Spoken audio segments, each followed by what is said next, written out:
అయిన అంతమైన అందని వేదాంతమైన అంతా నీలో ఉందన్నావు.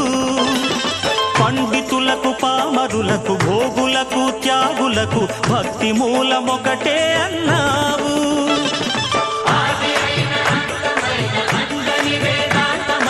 అంతా నీలో ఉందన్నావు. పండితులకు పామరులకు భోగులకు త్యాగులకు భక్తి మూలమొకటే అన్నావు. సహన తరువు పండించిన శాంతి ఫలం నీవు, గురువులకే సద్గురువైనావు.